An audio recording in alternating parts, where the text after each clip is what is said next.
Welcome to our next edition of Strategy Spotlight. This video series will highlight blended learning strategies that you may wish to utilize in your classroom. Each month, we will focus on a different strategy and interview WCS staff members who are using the strategy to impact student learning. In today's Strategy Spotlight, we will be focusing on the blended learning strategy, concept mapping. To learn more, check out the Going Bold School site and the page on concept mapping.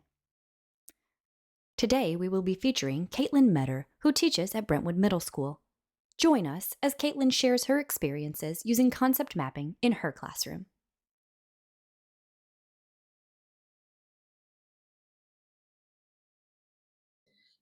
I think that it's a great strategy to use at any point in a lesson, either getting prior knowledge, like seeing what they know before you start, during to see what they've gained, and after to see what they know, because students will often make connections in unique ways, like ways that I wouldn't normally think of it. And the only way that I would see that is through looking at the concept map, which is basically a picture of how their brains are thinking. I think they're really awesome tools to see how kids are thinking, to see what gaps they have in knowledge, to see how they're connecting all the pieces, because that's what learning is connecting all those pieces together, so that we can have an idea of what we know. Concept mapping for me is very visual. So for students, they're able to see the direct connections between things because you have these thought bubbles, these circles, these squares, whatever the shapes are, these words that you're connecting, the phrases that can go underneath and in between those lines. Like, what do those lines mean? What's the connecting phrase that we could put here? It's a very visual strategy. And I think that for visual learners, it works really, really well. Even for non-visual learners, like, it's still a very good tool to use to help them see those pieces of the lesson, of the content, so that they can connect all of that together.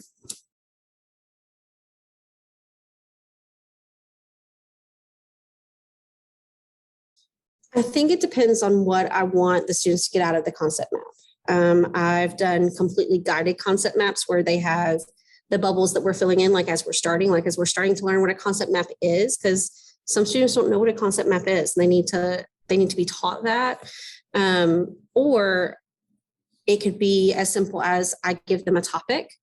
I give them some guidance on these are the things that we may need to include. Where do they go? We could do that as a whole class. They could do that in small groups. They could do it individually. But typically I will give them the topic and I'll give them some clarifying information that they'll need, such as the big ideas. That's what I'm going for. The big ideas that they're going to need to be able to create that concept map, so that they can then fill in the smaller pieces, but they have at least a scaffold, a skeleton of a concept map or of the topic, so that they can get started. And as we go through the year, I can take little bits and pieces of that skeleton away. I can take little bits and pieces of that scaffold away. And by the time we get to April and May, they're able to create their own concept map from scratch without a whole lot of scaffolding. I can just say, okay, I need you to create a concept map for XYZ, and they're able to run off and go do it.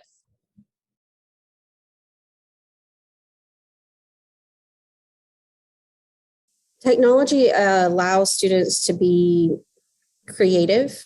It allows them to be a little bit more organized than maybe they are on paper, especially with younger students, like I'm thinking upper elementary, lower middle school. It allows them the freedom to have the text that's typed and it's neat, and they can move it around. They can look for pictures that are appropriate within Google Drawings. There's all the arrow connectors and the shapes and all the things, and it allows them to be a little creative. And what I'm loving about using tools like Google Drawings is how creative the kids can be when they're working in their groups or when they're working by themselves. It allows them to have ownership of that in a very creative way.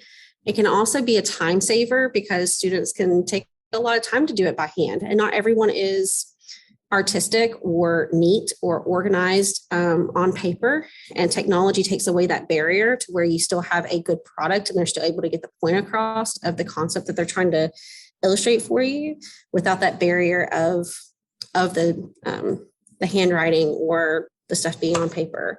And it definitely makes it easier. It also can make it easier to grade because Google Drawings, you can embed those in things like Schoology. You can have them in like Google Docs or even in a Google slide, like you can embed those in those different things. It makes it just really easy and accessible for students to access it.